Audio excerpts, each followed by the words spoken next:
Damage Control is a deck building game for 2 to 4 players, but really 2, as I'll explain later, that is based on one of the most fun corners of the Marvel Universe, based on the idea that after those epic battles leave a lot of rubble in town, somebody needs to come in and clean up the mess. So in this game, you will be controlling a crew of people that will be cleaning up a bunch of rubble represented by cards. And because of that, it's not just, bricks and pieces of metal. There is weird stuff that may have been left behind. Crazy weapons, dangerous materials. It ain't an easy job. So there will be these cards placed in there in that random fashion.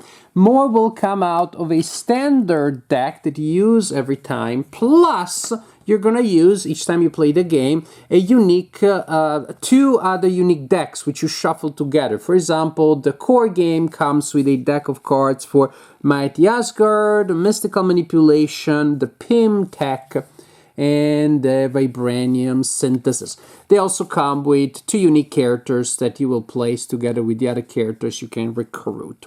And so there will be variety there in the kind of effects that will be available, the kind of artifacts that will be retrieved from that big mess.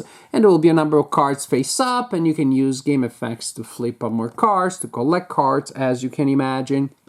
As I said, there's a deck building game, so you will start with a small and unexciting deck, and that's normal. All decks are the same, but you will have a unique boss that you will receive, and you shuffle it together with your deck. Now, when you play cards during your turn, you will use the effects indicated here. And if the card has multiple effects, like this one, you choose which one you want to use. Now, what is also interesting is that then you will place it next to a slot of your personal ruler here that corresponds to that action. So if I play that card for its extract effect, which allows me to collect a card and put it in my hand right away, then I place it next to the extract slot. If I use the demo effect instead, this will be the uncover effect, then I'm flipping one of these cards face up. When you flip a card face up, there's also an event that may happen. This one, for example, will add more rubble. And then I place the card next to the uncover slot. Another action is demolish, which allows you to discard a face-up card to collect prestige points. Prestige is an important currency. It's also worth a couple of points at the end of the game. Now, as the game progresses, you'll be collecting cards from the deck, and some of these cards now, in order to be played, do require the expenditure of prestige. During your turn, you can also choose to discard any number of cards from your hand, ignoring the effect and collecting prestige instead. And after your turn will end when your hand is empty, so that because you played and or discarded all of your cards. If you play an artifact, then well, you played in the artifact section. And again, you'll have different effects there. Now, why is it important that you keep track of the effects for which you used each card?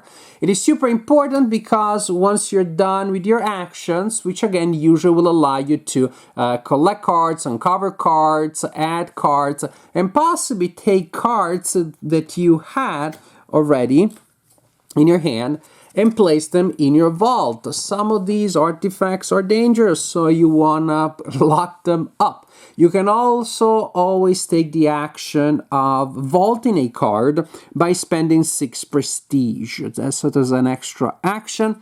Otherwise, you can do that simply by using the vault action. So, play cards, collect cards, vault cards, and at the end, when you're done, when you have emptied your hand, there will be cards next to these icons. Again, why is this important? Because you will be recruiting characters to help you, and this is really cool. Also very thematic. You do get the sense that while you're there cleaning up the mess, maybe Miss Marple is flying by, and Shang-Chi or Spider-Man are swinging around, but only for a limited amount of time. And so you're recruiting them for that fleeting moment where you see them.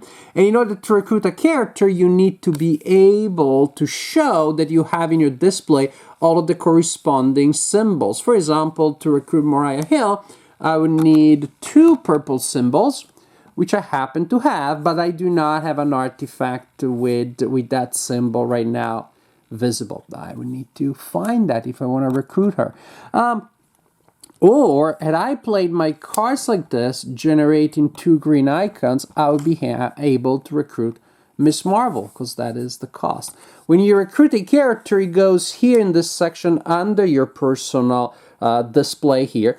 And simply now you can enjoy the effects indicated there. Some are one-time things, some are effects that you activate by playing Prestige, and very important ones, end-game effects that will give you points at the end of the game. So this is the general idea. Play your cards to manipulate the mess that happens here. Possibly vault cards, possibly collect prestige, and then use the icons that you generated to recruit characters from the line, use those effects, and so on and so forth. So pretty nice, pretty interesting idea there. The end of the game is triggered when there are no rebel cards left, or when there are no characters left to recruit there. And at that point, you will score points. You will have points from end of the game effects indicated on the characters that you recruited. Also, characters will give you sometimes just a number of points printed there, again, if they are in your area. Cards that you placed in your vault, and again, the number indicated there is the number of victory points that they're worth. Each 3 points, 3 prestige points that you still have at the end of the game will be a victory point. And that's it. Collect points from all possible sources. The player with the highest score wins the game. When I saw that there was a game on such a humorous topic, and I saw that the rule book is pretty short, like 4 or 5 pages of rules, I thought this was going to be a light, entertaining filler. But then I read the rule book, and when I saw that the cards that you acquire go into your hand immediately, then I started thinking that's a game that actually has more to it. And I was afraid actually it was going to be a game where the turns are going to be pretty long, which turned out to be accurate. The turns can be long, and the game has real complexity because you want to use the actions that you need now, otherwise what are we talking about? But at the same time, you're building a set that you will use at the end of the turn. So between the extra actions that you get, between the set collection that you're doing every turn, each turn will take quite a while. So I decided when I was reading the rule book that I was going to play 2 players, trying that way. And I like it. I like it to play it as a game, again, with more complexity than I imagined. But that's it. With 2 players already, there were moments where my friend's turn was taking maybe a little too long, and I would go and get a snack or something. And then I would take my sweet turn, and my friend was checking email.